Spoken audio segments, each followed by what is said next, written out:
Hello and welcome everyone to this Module 3 assignment video।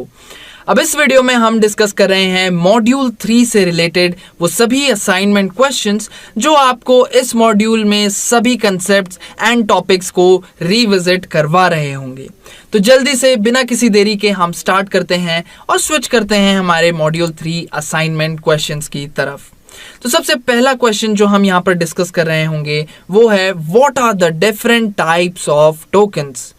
अब यहाँ पर हमने इस मॉड्यूल में टोकन्स के बारे में डिस्कस किया कि कैसे जो टोकन्स होते हैं हमारे सी प्रोग्रामिंग लैंग्वेज में वो किस तरीके से बहुत ज़्यादा इम्पॉर्टेंट होते हैं, और अगर हमारे सी प्रोग्रामिंग में टोकन्स वाला कंसेप्ट होता ही नहीं तो शायद हम इतने एफिशिएंट, इतने जो ब्यूटीफुल प्रोग्राम्स हैं सी प्रोग्रामिंग के अंदर वो नहीं बना पाते।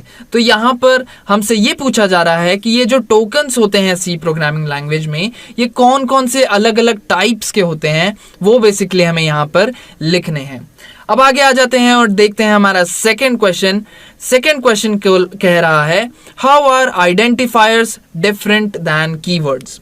अब जैसे हमने डिस्कस किया कि हम किसी भी वेरिएबल या फंक्शन, तो ये सारी जो चीज़ें होती हैं इन्हें हमें एक नाम देना होता है।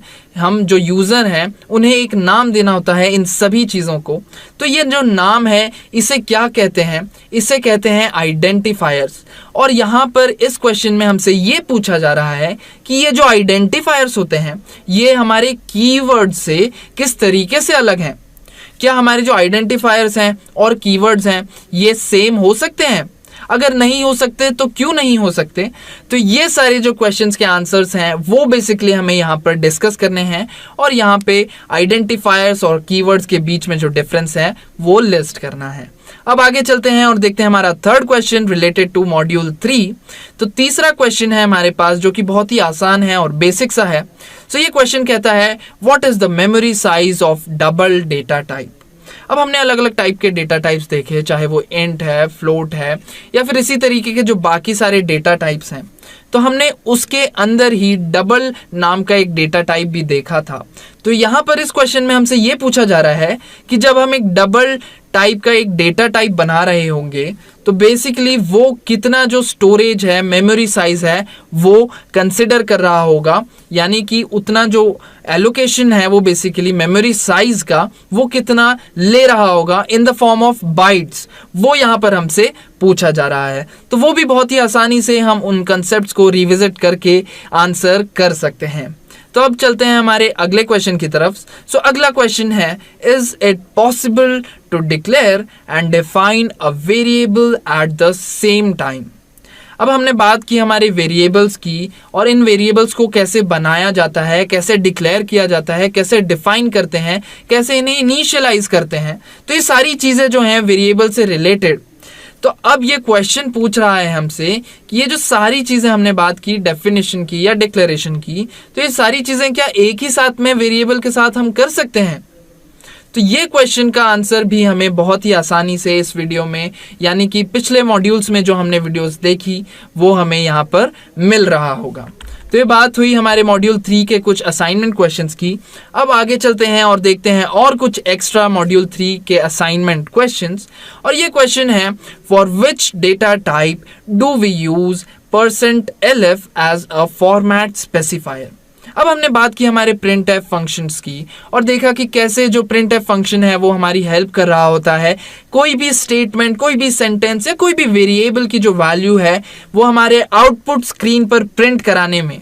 तो यहाँ पर printf के अंदर जो हम फॉर्मेट स्पेसिफायर्स यूज कर रहे हैं, चाहे वो %d है, %f है या %lf भी है, तो यहाँ पर हमसे ये पूछा जा रहा है कि %lf नाम का जो फॉर्मेट स्पेसिफायर है वो कौन से डेटा टाइप को रिप्रेजेंट कर रहा होता है printf फंक्शन में।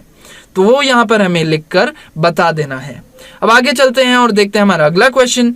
सो अगला क्वेश्चन पूछता है why is there a need to use ampersand symbol with variable name in scanf functions। अब जैसे हमने printf फंक्शन की बात की उसी तरीके से scanf फंक्शंस में भी जब हमें कोई वेरिएबल के अंदर वैल्यू लेनी होती है, इनपुट करनी होती है फ्रॉम द यूजर, यानी कि जो हमारी आउटपुट स्क्रीन थी वहीं से अगर हमें कोई इनपुट भी लेना है तब हम हमारा स्कैनफ फंक्शन यूज करते हैं। तो ये जो इनपुट है ये हमारे वेरिएबल के अंदर स्टोर होता है, लेकिन उस वेरिएबल के नाम के साथ हम ये एंड का सिंबल लगा रहे होते हैं। तो एंड का सिंबल क्यों लगाया जाता है वो भी हमने डिस्कस किया था हमारी पिछले वीडियोस में। तो आप जा सकते हैं उस वीडियो पर और देख सकते हैं उस कंसेप्ट के बारे में, और फिर वापस आकर आप इस असाइनमेंट क्वेश्चन का जो आंसर है वो यहाँ पर देख सकते हैं, डिस्कस कर सकते हैं। अब आगे चलते हैं हम हमारे अगले क्वेश्चन की तरफ। एंड अगला क्वेश्चन हमसे पूछ रहा है, what are the 2 ways to define a constant. अब जैसे हमने वेरिएबल्स की बात की, उसी तरीके से हम सी प्रोग्रामिंग में कांस्टेंट्स भी बना रहे होते हैं।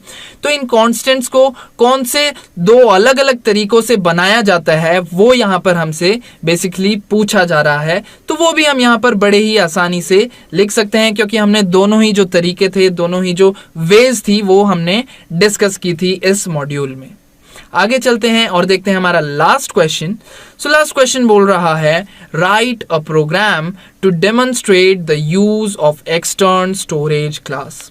अब जैसे हमने अलग अलग स्टोरेज क्लासेस डिस्कस की, चाहे वो फिर ऑटो हो या रजिस्टर स्टोरेज क्लास हो, उसी के साथ साथ हमने एक एक्सटर्नल स्टोरेज क्लास भी डिस्कस की थी, जो कि बेसिकली हमारी हेल्प कर रहा होता है किसी भी वेरिएबल को एक स्कोप से दूसरे स्कोप में यूज करने में। तो कैसे इस एक्सटर्नल स्टोरेज क्लास के हेल्प से हम ये वेरिएबल्स को यूज कर पाते हैं, ये हमें रिप्रेजेंट कराना है कैसे, एक सी प्रोग्राम लिखकर।